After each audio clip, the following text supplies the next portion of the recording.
kapayapaan ang sumainyo ngayon at lagi na.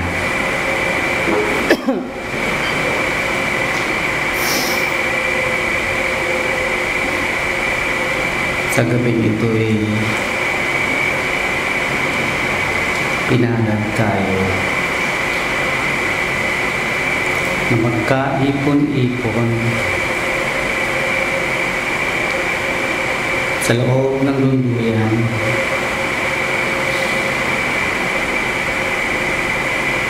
at gunitain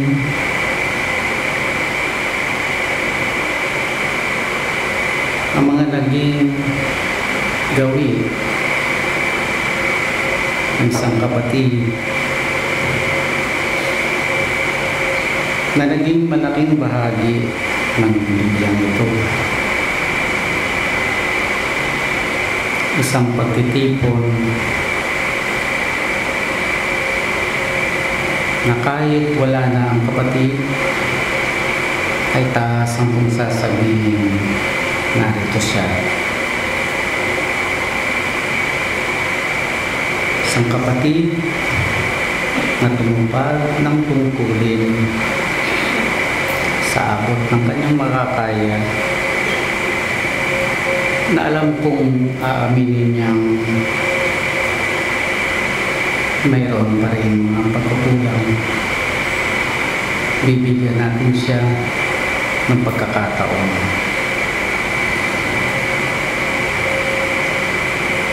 Mga kapatid, kamusta po kayo?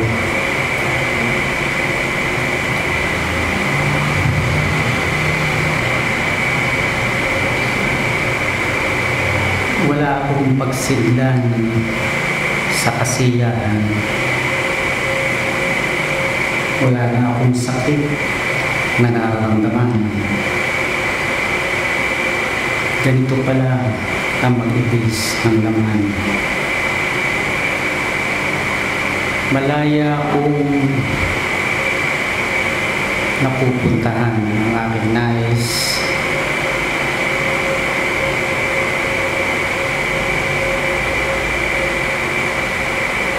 At nakarating ako sa lunduyan nang hindi ako kailangan atayin. Iniwan ko pansamantala ang aking may bahay upang makapiling kayo.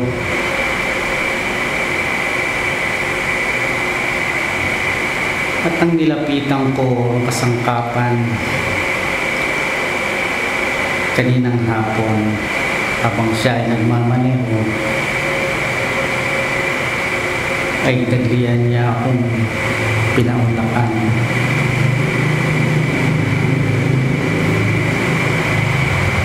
Naging bahagi ng aking buhay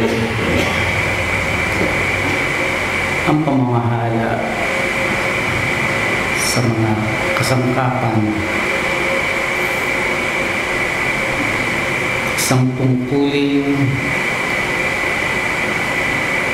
inililipat ko sa aking bayaw na kasalukuyang pangalawang pangulo ng lunduyan. Ngunit alam kong patakaran sa lunduyan na pagpipilian pa kung sino ang papalit sa akin.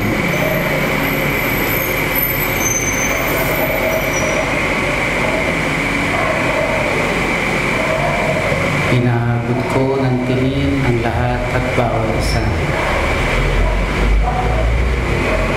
Ngayon, kung kailan wala na akong langgap ng laman, ay ngayon ko napagtanto ng 100% na totoo pala ang ating naririnig sa mga kabatlayaan.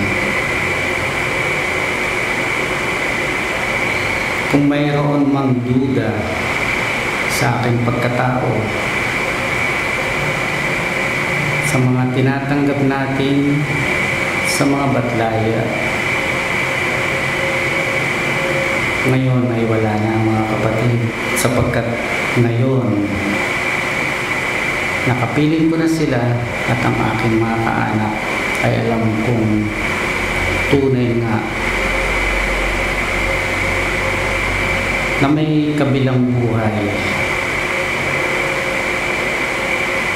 kung saan walang sakit, magaan ang pakiramdam.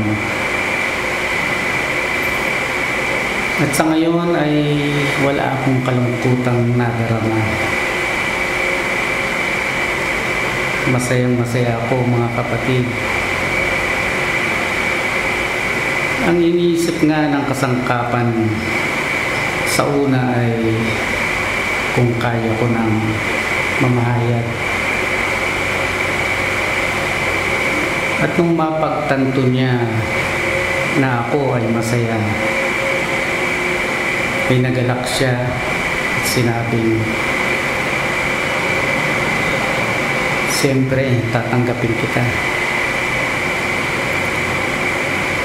At ganun nga ang nangyari sa gabi ito mga kapatid. Nakapaghanda ako ng matagal, kung kaya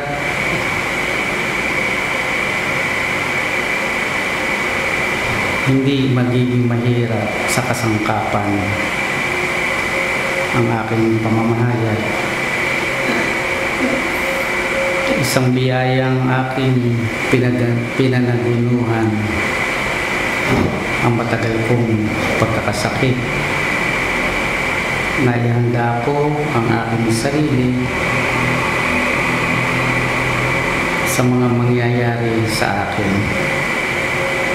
Sa kabila ng mga sakit ng laman na aking tiniis, ay nagpapasalamat ako sa ating may kapal at sa inyo mga kapatid na walang sawang nagyayaot dito sa lugduyan, sa ospital, sa aming bahay upang magbigay ng tulong hindi lamang sa akin kundi sa aking pamilya. Doon ko nakita mga kapatid ang taos-puso niyong pagdamay sa aking mga kasamahan sa tahanan. At ito ay pinagpapasalamat ko ng labis. May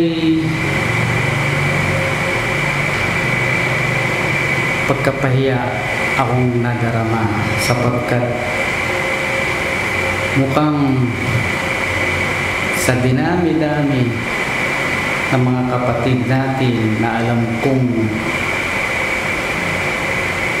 marami rin nagawa para sa lunduyang ito ay kung bakit ako ang inyong binigyan ng maraming panahon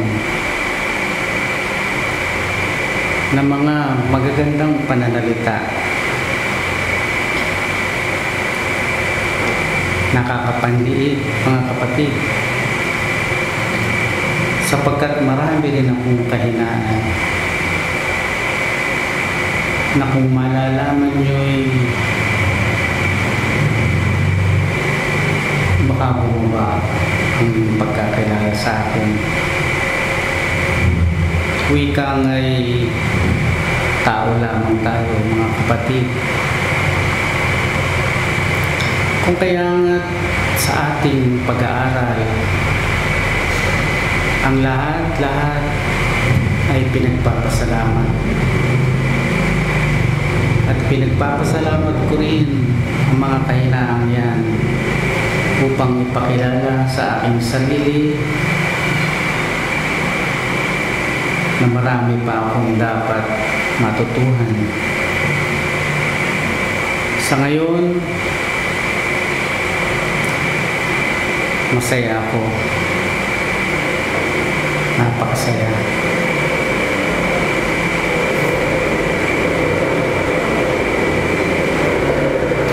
Kanina nga ay pinagmamasdan ko ang pagtutulungan sa gamutan. At nakikita ko ang mga banaat ng liwanag na nanggagaling sa inyong mga kamay habang kayo ay tumutulong. Napakaganda mga kapatid.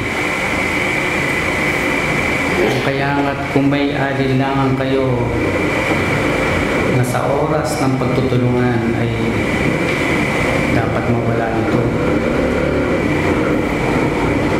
Tunay nga kayong nakakatulong ng malaki sa mga kapatid na tinutulungan. Kung may papakita ko lamang sa inyo, ay papakita ko. Ngunit alam kong mayroong mga kapatid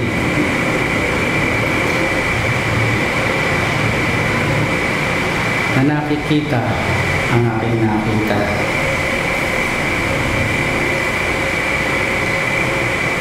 Sa mga kasangkapan ng panahon,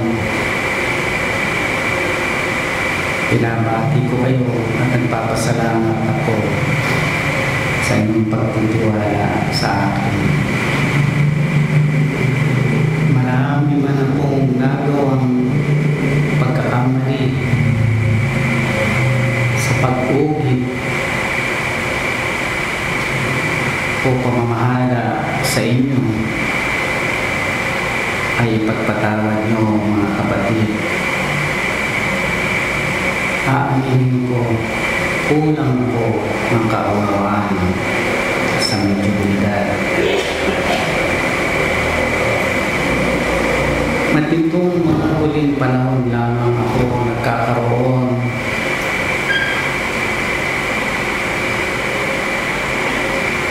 ng mas ganap na kaunawaan kung ano talaga ang medyosidad. Ngunit huli na yun mga kapatid. Nung una'y nangangapa ako, amin ko. Hindi ko mawari kung paano makakapamahayag ang isang batalya sa isang taong katulad mo. Pati ang kasangkapan na ito ay pinagdudahan ko ng malaki sa isang yugto ng kanyang pagiging kasangkapan na aking inihingi ng tawad sa kanya. Mga kapatid, ayaw ko sanang bitawan ng mikropono. Marami akong ikinukwento sana sa inyo, ngunit ang panahon na inalaan sa akin ay maiksi lamang. Sapat nang malaman yung maligaya ako sa aking kinalalagyan sa ngayon.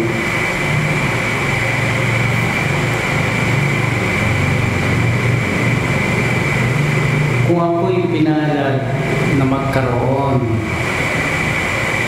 ng tinatawag na kaliwanagan ng diwa sa aking pagpanaw, ay magagawa niyo ito mga kapatid. Mas higit pa. Ako sa aking sarili ay umasa lamang sa kakaunti kong pagkaunawa sa ating katuruan. At marami sa inyo ang higit na may kaalaman kaysa akin. Ang nararapat lamang siguro ay magawa ninyo ang mga naunawaan na ninyo sa ating pag-aaral. At iyon ang palagay ko ay isang mahirap na gawain. Ang isagawa ang atin ng natutuhan. Kung kaya nga kakarampot man ang aking naunawaan, ay sinikap kong gawin ito. Gawin ninyo ang lahat ng inyong makakaya, mga kapatid. At masaya kayong babalik sa ating Ama. Paalam na po. Alam kong hindi ito ang magiging katapusan ng ating paglilingkod. Maraming salamat po mga kapatid. Ako ang kapatid ng Jimmy Casilian.